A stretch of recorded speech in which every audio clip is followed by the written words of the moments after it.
ॐ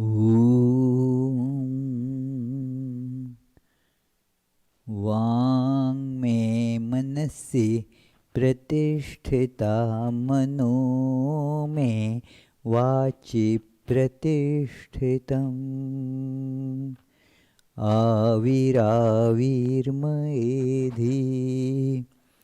वेदस्य मआणीस्थ श्रुतं मे मा प्रहासीः अनेनाधीतेनाहोरात्रान् सन्दधामि ऋतं वदिष्यामि सत्यं वदिष्यामि तन्मामवतु तद्वक्तारमवतु अवतु माम् अवतु वक्तारमवतु वक्तारम् ॐ शान्ति शान्ति शान्तिः ॐ May my speech be firmly established in my mind. May the mind too be firmly established in my speech. O self-effulgent Lord, be revealed in my consciousness. May the truths of the scriptures come in my life. May what I learn from them never forsake me. Let me live my life day and night according to their teachings. I shall speak what is appropriate. I shall speak the truth. May that protect me. May that protect the teacher. Om, peace, peace, peace.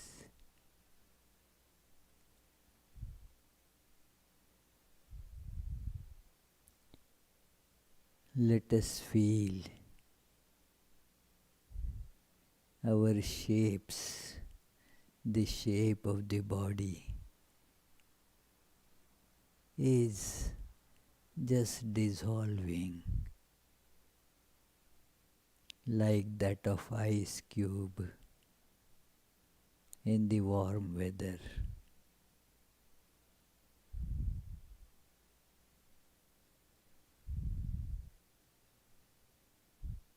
All ice cubes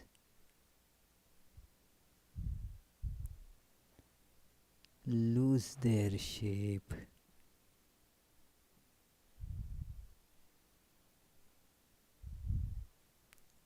and that is the only difference between them. So also our form and the name associated with it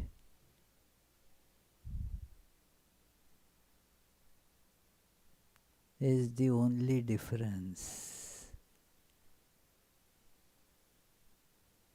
between us, between various things and I in the world.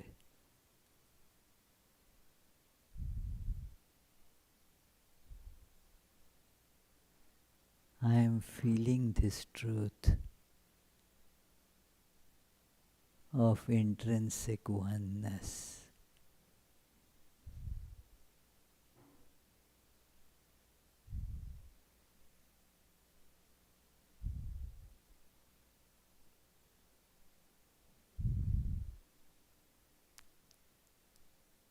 I am feeling my divine dimension.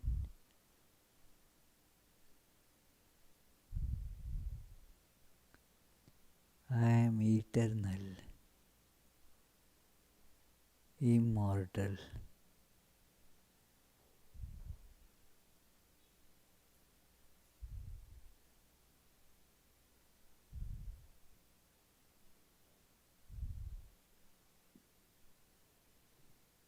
I am bliss itself.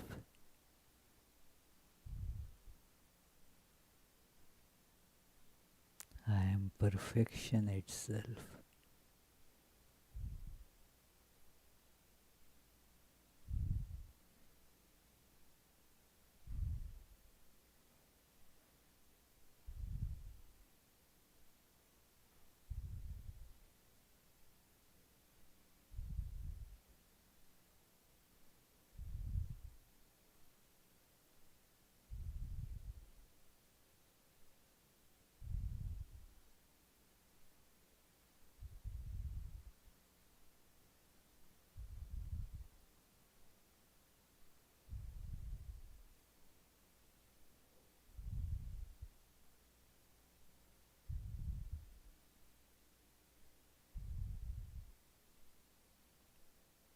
Let us feel this divinity condensed in the form of Sri Ramakrishna, the living, luminous form of Sri Ramakrishna seated in our hearts.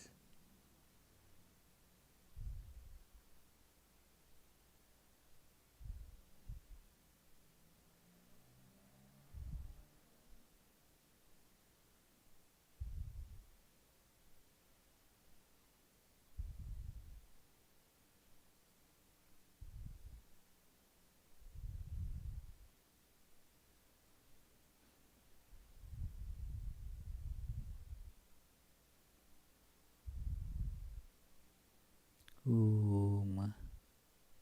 Peace, peace, peace.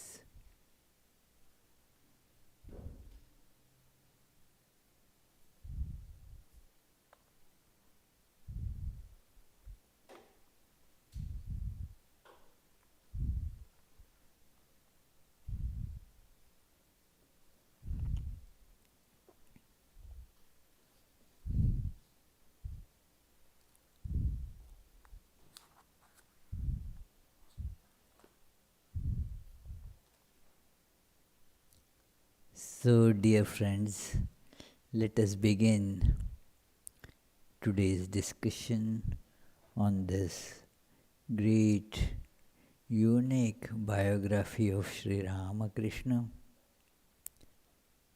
by reciting our regular opening mantra, opening chant.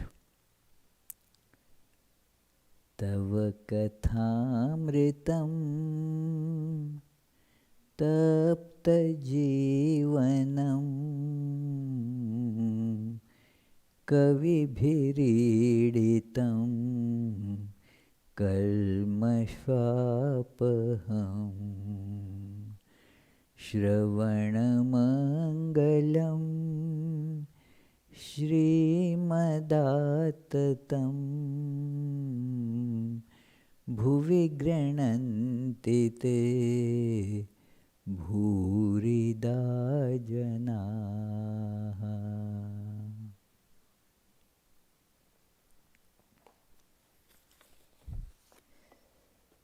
So, we have started studying the second half of Sri Ramakrishna as Guru. Sri Ramakrishna in his manifestation as Guru. In the first part we saw how Sri Ramakrishna became the teacher of his teachers. His teachership manifested before whom he considered his teachers. So it is a very important part to study that Sri Ramakrishna's teachership was so genuine, and it is based on his direct perception of the divine, and also being able to come down to the plane of ordinary human beings. This is where his teachership was originating from. The teachership, and not that reading a few books and understanding some philosophies and then you teach in the classrooms. That is one type of teachership. Sri Ramakrishna's teachership in the matters of spirituality was sourced in his unbroken realization of the divine, and also the awareness that that same divine appears in all these human forms. So this is how he was able to teach. Now in the second volume we are beginning from how Sri Ramakrishna became teachers of some very well-known these spiritual practitioners and scholars known at that time. So this is the chapter 1 of this volume, and it begins, as we have seen, is the practice of the author. He puts the one verse of Bhagavad Gita in the beginning. And this verse, the translation given here is, those who, full of faith, ever follow this teaching of mine and do not reproach me, they too are released from the bonds of actions. That it is that this is ye me matamidam nityam. The original Sanskrit verse is ye me matamidam nityam anutishtanti manavaha shraddhavanto anasuyanto tepi mucyanti karmabhi. This comes after a very other verse that is connected with it. In fact, these two verses, my predecessor, Swami Sarvagatananda, used to term as the essence of Bhagavad Gita. Some of you might have seen his little book, Krishna Yoga. So, he considered these two verses to be the essence of Krishna Yoga, that it is in the first of these, that is 30th verse, he says that it is that one should do the works that by renouncing all the results, mai sanyasya matparaha, and that by practicing this viveka, that discernment, he should thus hold on to God, and thus he will, those who follow this opinion of mine or doctrine of mine will surely be released from the bondage. So, these two verses, according to him, formed the essential doctrine of Bhagavad Gita. So, all the yogas, the 4 yogas, are combined in this 30th verse, that it is you follow Karma Yoga, Bhakti Yoga, Jnana Yoga, and Raja Yoga. These 4 yogas are in a way put together in that verse. So, this is the 3rd chapter, verse number 30 and 31st. So, Then he begins this chapter. People of Kolkata were ignorant of the master's relationship as a guru with the monks and spiritual aspirants who visited Dakshineshwar. That the people of Kolkata had the impression that Sri Ramakrishna transmitted spirituality to or enhanced the existing spiritual fervor of Keshav Chandra Sen and some other modern Hindus who were educated in English and infused with Western concepts and ideals.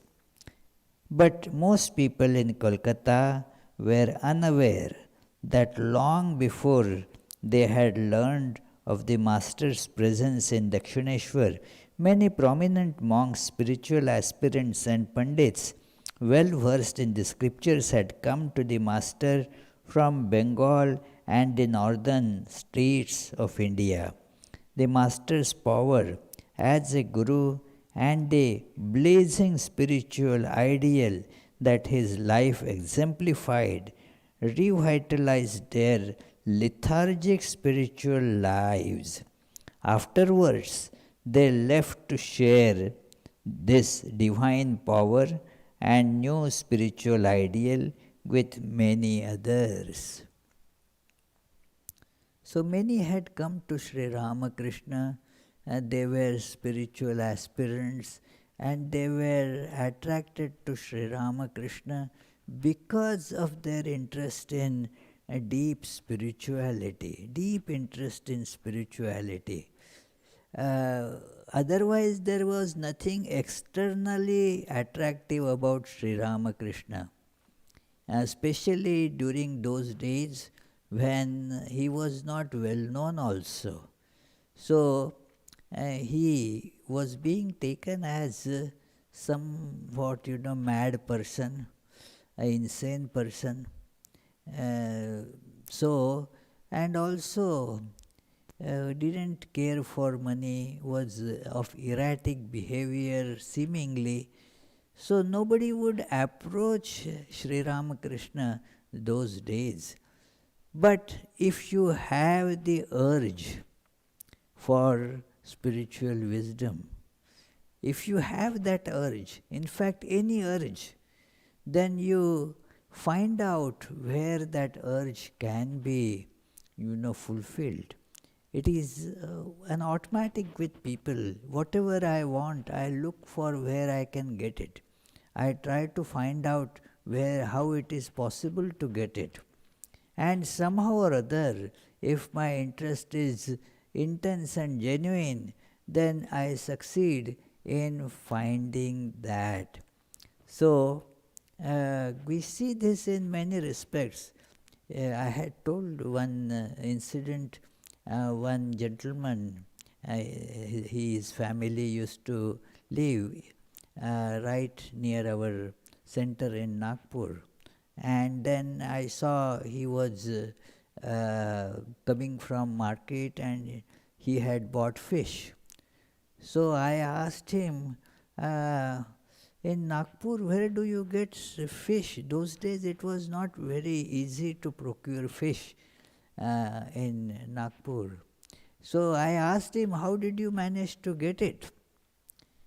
And he said that, well, we are Bengalis and we need fish. We want fish. And so we find it for sure. After we keep on searching and we find it. And he said, well, a fish may be able to live without water, but a Bengali will not be able to live without fish. So we keep on searching and we find out. So when you search for something, now imagine if somebody is searching for that divine realization, that truth, getting which the life becomes fulfilled.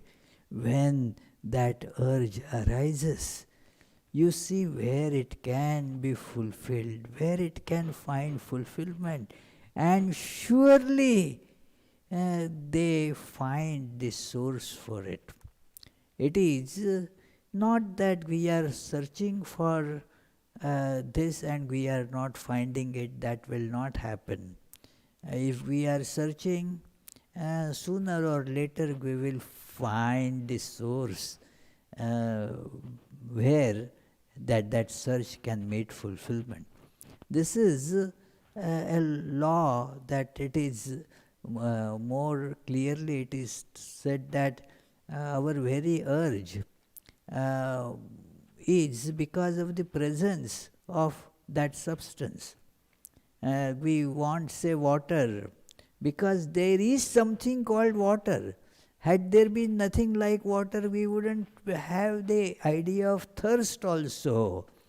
It is something that is pertaining to our urge, with the capability of fulfilling that urge is present, and thus we get our urge fulfilled. Otherwise, that urge also wouldn't be there.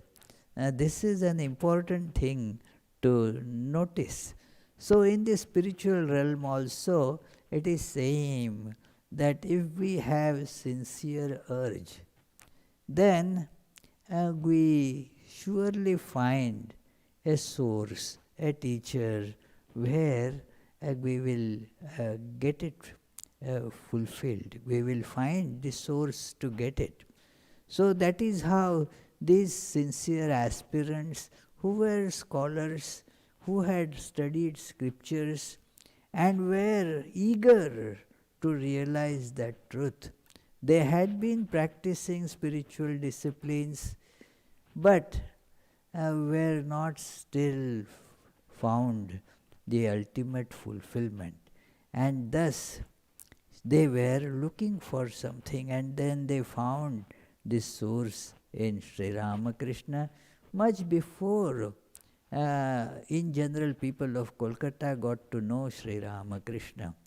It is the example given here, or the name chosen here, is Keshav Chandra Sen, a very prominent teacher of religion of those days, a wonderful orator.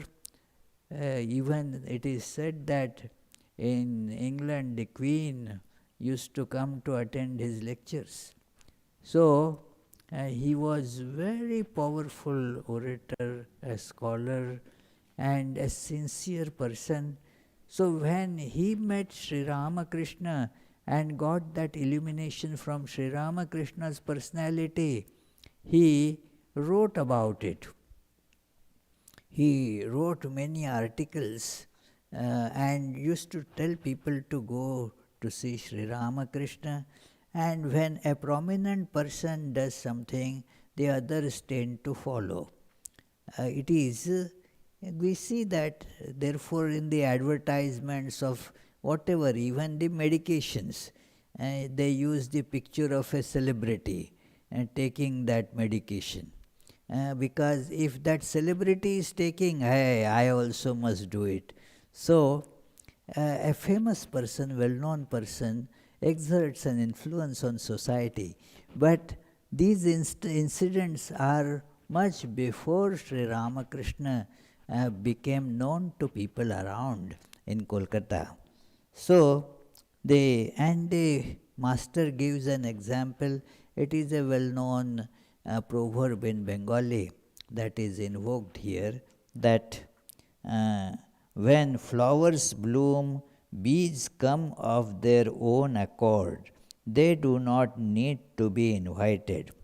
It is an inevitable spiritual law that if love and devotion for God are truly manifest within you, then those who have dedicated their lives to searching for God and experiencing the truth, or have resolved to do so, will definitely come to you. The master believed that God realization must come first. You must see God and receive His grace in order to become endowed with the ability to help people appropriately. You must try to obtain his command before you begin to preach religion or work for the good of humanity. Otherwise, as the Master would say, who will believe you? Why should they listen to you or do as you bid them? Exactly.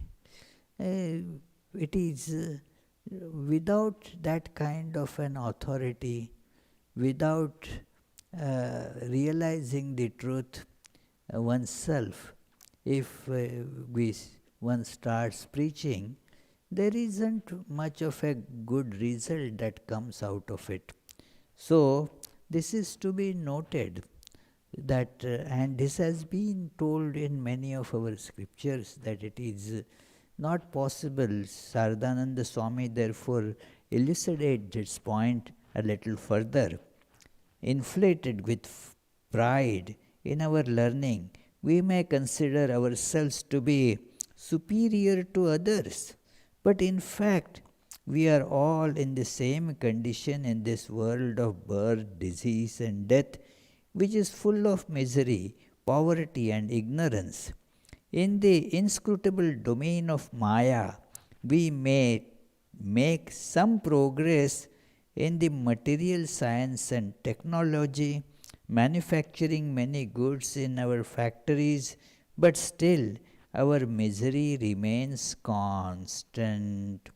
Although we want to use our five senses, the mind, and the intellect to experience truth, we are deceived and misguided by sensual desires, lust, greed, and the constant fear of death. And we are completely ignorant regarding the important questions of life, like who am I? Why am I in this world? Where will I go after death? What is the goal of this life? How can I be free from this plea of Maya? All these very important questions, they are lost sight of. One does not even think that these are important questions to be addressed. We usually, people feel that these are to be done later. Sometimes first let us tackle those issues which are at the moment bothering me, because those things are very important to us, that how to earn more money, how to get more sensual enjoyment, how to overpower somebody else. They occupy all our thought day and night, and they appear to be very, very urgent things to be done. And so, okay, who am I? That may be an important question, but I will look at it later. So, the most important things in life, they become put on the back burner or even thrown in the trash. There are many theories, many doctrines that are told by such people, that after all, fixing the world is very important. Many Christian churches and even the Jewish, these doctrines say that God has given us this broken world and we should fix it. So, everybody has a different idea of fixing the world. How to fix it? In our own country, the Republican idea of fixing the world and the Democrats' idea of fixing the world, they are at loggerheads. So what is the meaning how to fix the world? So we get busy with that, forget the truth that it has been said both actually in the Old Testament and the Bible, before Christ, and also in the New Testament that has been quoted by Jesus multiple times, that what is the most important thing, most important teaching? That is to love thy God with all thy might, all that mind, all your life. You have to love God. That is the most important commandment. And the second, that is almost as important as the first one, because it is the path to it. Love thy neighbor as thyself. It is in fact mentioned in Sermon on the Mount and other teachings multiple times that this world is evanescent. If you look at the great books of Christianity like Imitation of Christ, what do you read there? That it is just vanity. It has no reality at all.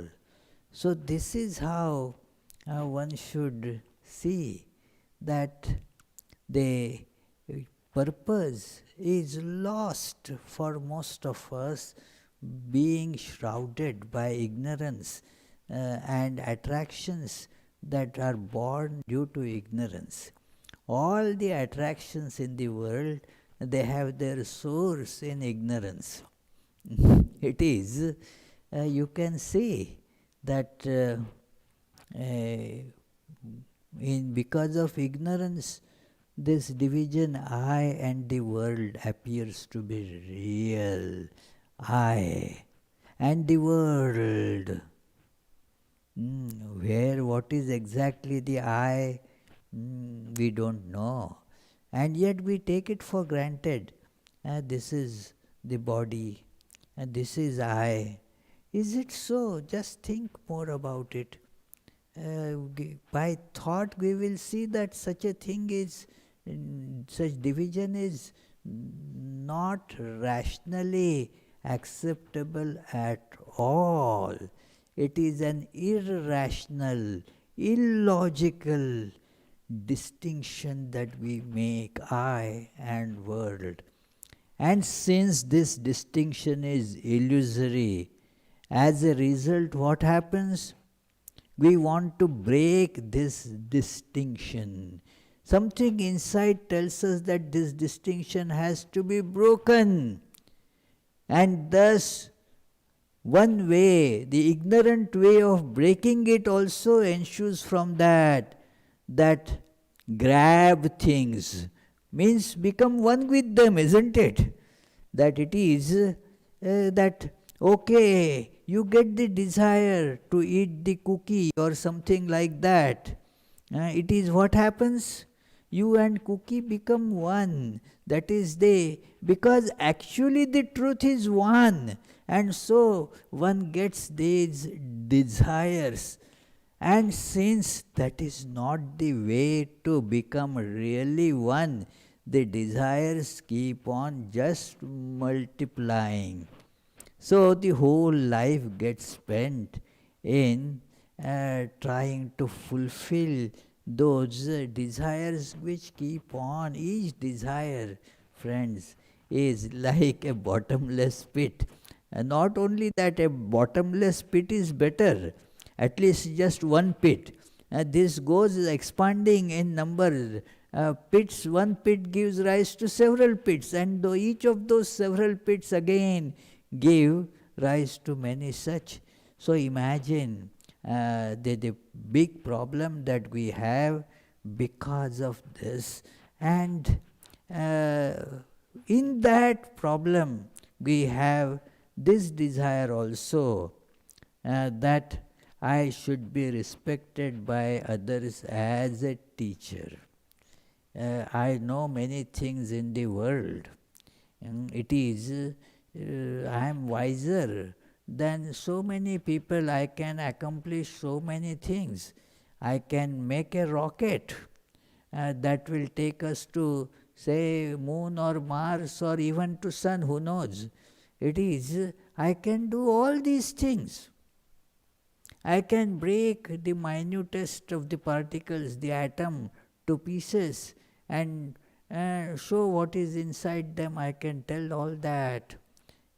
I can do so many things, and thus I feel I can teach people. Yes, you can teach people these things, but that doesn't mean you can tell them the purpose of life, because you don't know yourself.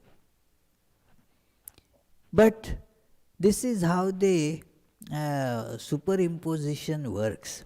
I may be having some skills in teachership in mathematics, or say in economics. Yes, I can teach people some economics, but it doesn't stop there.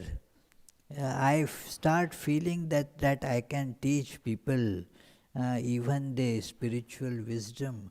I can show them the ultimate purpose of their life, and also how to get at it.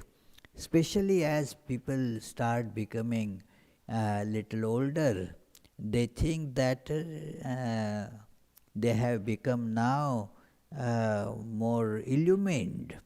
But age, advancement of age, does not go hand in hand in advancement of knowledge. It is, I am sensing this as I am getting older, that the age, it goes on becoming more and more advanced rather quickly. But then what about the knowledge? It does not grow in proportion. It is, but somehow that ignorance overtakes that no, so I have the right to teach people without actually having grasped that truth myself. And thus the result is that who is there to listen? What impact even those who listen would have? It is only God who teaches. Let us see this and accept and benefit from the teachership of God. So that is why we are reading this great book, to get the nectar of Sri Ramakrishna's teachership.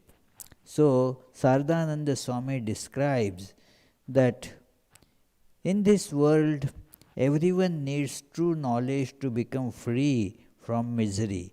But who can teach them? In fact, someone does have knowledge to give. Let that person give as much as he or she can. But deluded by manifold ignorance, people do not realize their inadequacy. In Maya, in ignorance, things become just topsy-turvy. Therefore, one way of describing Maya is what is not, that appears to be real. One thing appears like something else. So ignorance appears like knowledge. So we keep on thus teaching.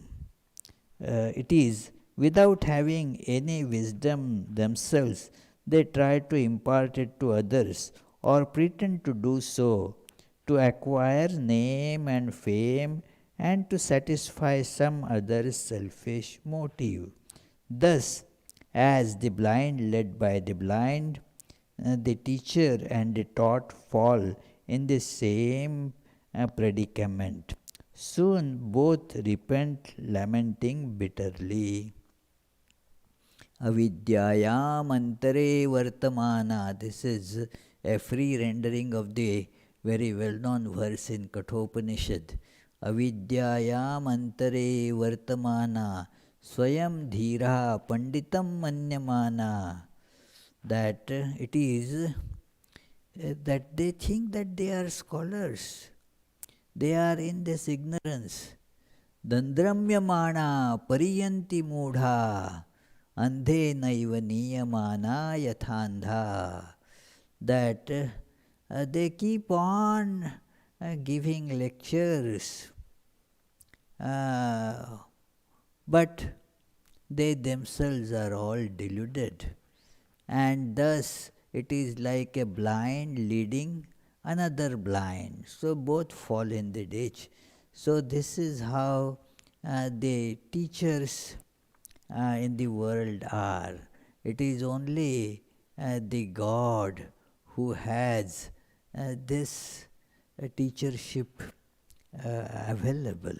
God alone can teach, and that God assumes thus the human form to teach. Such are the teachers. So, the master followed a path diametrically opposite to that of others. He practiced selflessness, renunciation, and self control to the fullest degree, thereby making himself a true instrument in the hands of the Divine Mother.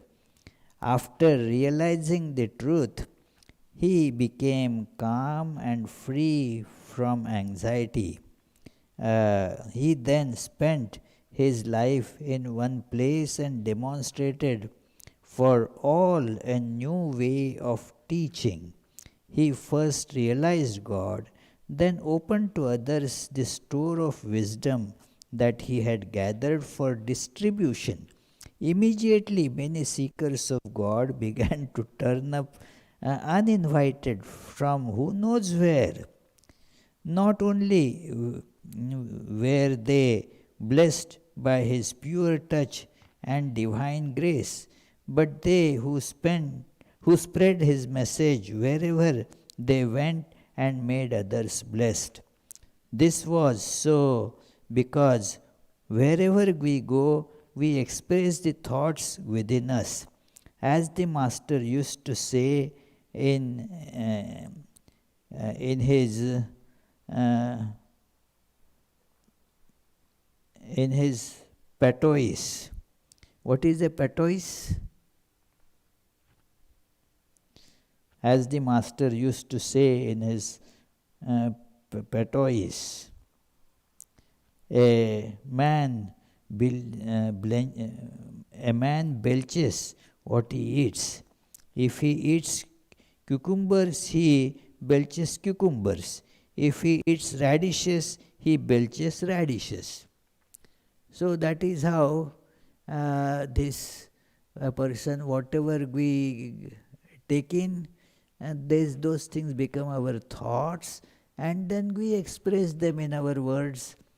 So now, Sri Ramakrishna here, Saradananda informs us that Sri Ramakrishna's meeting with Bhairavi was in a way a turning point, because after association with Bhairavi, his inherent teachership found a way to manifest at a broader level. So, not that he points out here, not that there were no manifestations of teachership of Sri Ramakrishna before that. In the previous volume also we saw that it has been categorically mentioned that Sri Ramakrishna's teachership manifested even from childhood. So, it is from childhood onward to greater or less degrees his teachership manifested, and this power even enabled his own gurus to rid themselves of any need, deficiency, or lassitude in their spiritual journey, thereby attaining perfection. So this is the Sri Ramakrishna's that inner nature of Guru would manifest in all circumstances. But when Bhairavi came, the situation, the conditions were kind of ripe. Bhairavi came as a teacher to Sri Ramakrishna. But not only she herself learned from Sri Ramakrishna, she also shown people who were thinking that Sri Ramakrishna is insane. She proved on the basis of scriptures and on the basis of her own understanding to many, many well-known scholars of that time that Sri Ramakrishna is an incarnation of God. So that is how we see that Bhairavi became an important person to spread this word about Sri Ramakrishna's divine nature. Let's read a little more. Before the Bhairavi arrived, before the Bhairavi's arrival, the master, the master's unprecedented passion for God and extreme longing were considered by those around him to be mental and physical illness, for which he was placed under treatment. When the master went to be treated at the house of Dr. Ganga Prasad Sen, another physician happened to be present. This doctor from East Bengal was also a spiritual aspirant. After observing the master's physical symptoms, he concluded that his condition was a yogic disease and that the physical changes were the outcome of practicing yoga. Nobody took his opinion seriously. Mathur and the others were convinced that Master suffered from insanity associated with longing for God. They accepted that Sri Ramakrishna has longing for God. But the practice that was done by him due to that longing resulted in this physical and mental sickness. It is seen many people, for example, have a longing, and that of course they do certain those things out of that longing. For example, somebody wants to build the strong muscles, so starts doing various exercises to do that, and sometimes does it in excess and thus hurts oneself in the process. They say, okay, let me lift the weights. 20 pounds, 40 pounds, 60 pounds, 100 pounds, keep on increasing. And what happens? It is good if you do it under the proper guidance according to your ability. Now this is being done with the desire to get a very strong body, strong physique. But in that process, he acquires certain diseases. Yeah, I know a person who overdid many such things and then had to suffer due to many of these aches and pains and such problems. So, because it was thought by everyone around Sri Ramakrishna that Sri Ramakrishna has really the longing for God and wants to do spiritual practice for that purpose, but the fellow overdoes it. And therefore, having overdone all those practices, he has incurred this sickness. Everything, there is a very commonly used wisdom that everything should be done in right proportion. Excess is bad. Do not do excessively. Everything in right proportion. And Mathur Babu, the owner of that garden, temple garden, the whole estate, he was strongly of the opinion that Sri Ramakrishna's these practices have gone rather too much, and therefore has hampered his mental and physical health. So, therefore, now a medication is to be performed, to be prescribed, and so some famous doctors of that time, they were asked to treat Sri Ramakrishna, and Sri Ramakrishna did not object to that. This is something to note, that Sri Ramakrishna, okay, if you think that this is due to insanity, this is due to some physical problem, okay, I will take the medicine. These are all big doctors. He was very, very humble. And so, wouldn't say that, what do they know, I know more than that. No. It is, he would take those medications.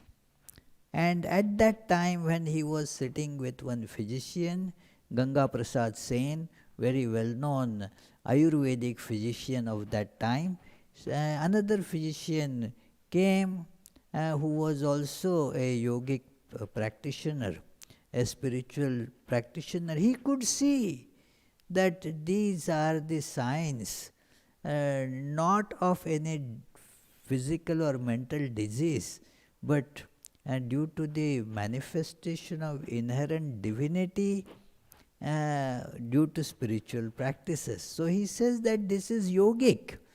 This is not something that you can treat with your medications. Now, when Bhairavi came,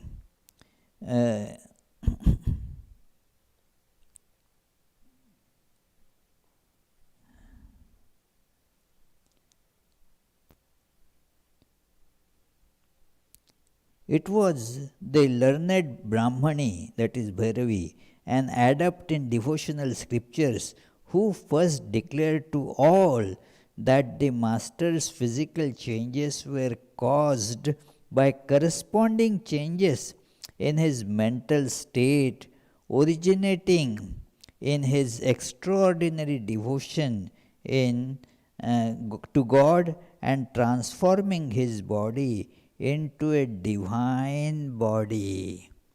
It's a long sentence, friends, but one has to pay attention to it. This is the statement of Bhairavi Brahmani about this seemingly insane condition of Sri Ramakrishna. She said that Bhairavi Brahmani, an adept in devotional scriptures, who first declared to all that the master's physical changes, now the changes were seen on the body, physical changes, were caused by corresponding changes in his mental state. That we all know, the psychosomatic diseases. Something inside the mind causes a corresponding change in the body too.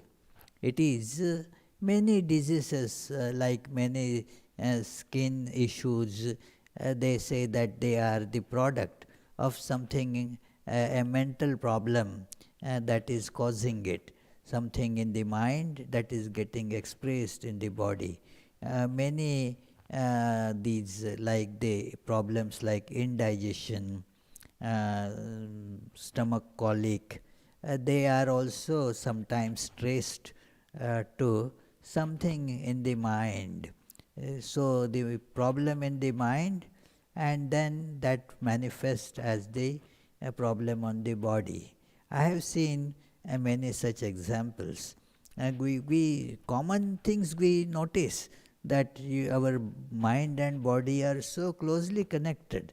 If there is anger wailing up in the mind, now the anger is in the mind, but do we not see the expression on the body? The eyes become red bloodshot, the face becomes flushed, there is a tremor that one can see in the limbs, all these things are physically observable, but the cause of that is in the mind.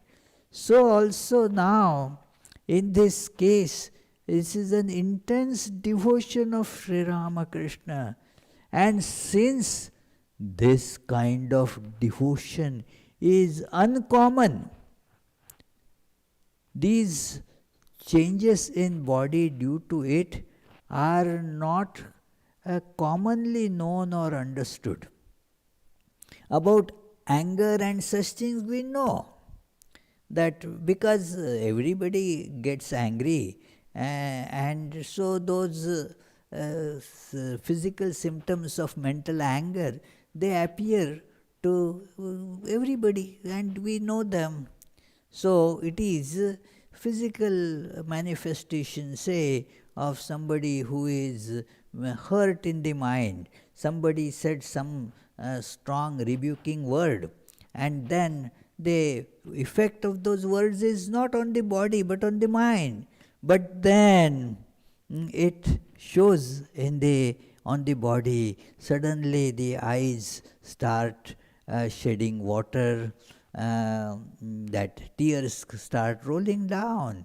So it is now, this is well known, but who has so much devotion that it will just bring these effects on body?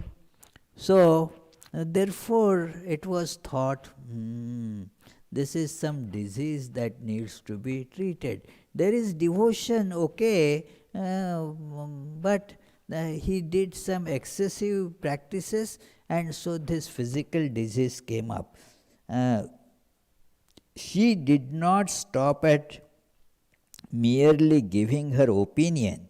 She cited the devotional scriptures to show how extraordinary spiritual experiences had caused similar physical changes in the devout Radha of Vrindavan, in Lord Chaitanya, and in other great teachers and yogis of times of the past.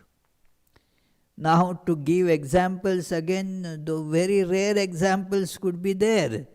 But in those rare examples, you could see the same phenomena, that these signs appear on their body also. It is because of the intensity of devotion. So you feel so identified with the divine that all those corresponding symptoms come in one's body. The body no longer is capable of just thinking ordinary thoughts. The brain that is part of the body, and then the nervous system that controls our motor organs and the movements of the body, everything now is imbued with that intense devotion. So naturally, automatically, that functioning of that body will be completely different from that of the ordinary people. We must accept this idea. So she quoted from the scriptures. The Brahmani proved her theory by comparing the master's physical symptoms with descriptions given in passages from the scriptures. This delighted the master. He was like a boy encouraged and given strength by his mother's assurance. At the same time, Mathur and others in the Kali temple were not a little surprised. Their wonder knew no bounds when the Bhairavi told Mathur, invite the best pandits who are well versed in the scriptures. I am ready to prove my position to them. Two important points to be noted here, that when Sri Ramakrishna was being compared to such great manifestations of divinity like Chaitanya Mahaprabhu, Radha, and saints, sages of that stature, they God incarnations. He did not have any ego raised because of that. Isn't that unique? It is, even if some ordinary comparison happens that, this person writes like Shakespeare, this person will feel so full of pride. Now here Sri Ramakrishna is being compared to divine incarnation, and yet he says, okay, I feel relieved that this is not a disease, that's all. It is worth noting. And the confidence of Bhairavi Brahmane, that she is ready to establish her opinion if those well-versed people in scriptures are ready to debate with her on this point. So, we shall stop here. We will meditate on these ideas for half a minute, and then take up some questions if they are there. We will ponder on these points later in the next class also.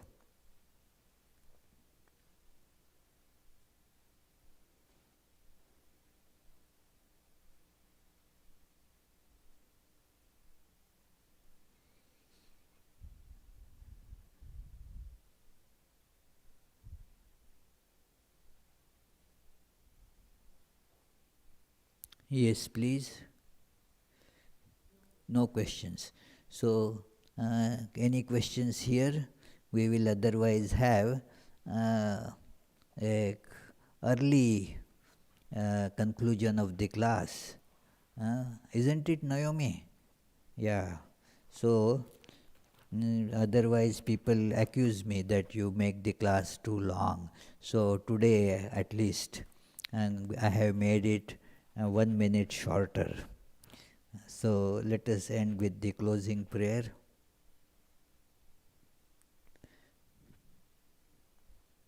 May the Divine, who is Father in heaven of the Christians, Holy One of the Jewish faith, Allah of the Muslims, Buddha of the Buddhists, Tao of the Taoists, Great Spirit of the Native Americans, Ahura Mazda of the Zoroastrians, and Brahman of the Hindus, lead us from the unreal to the real, from darkness to light, from death to immortality. May the all-loving being manifest himself unto us and grant us abiding understanding and all-consuming divine love. Peace, peace, peace be unto all.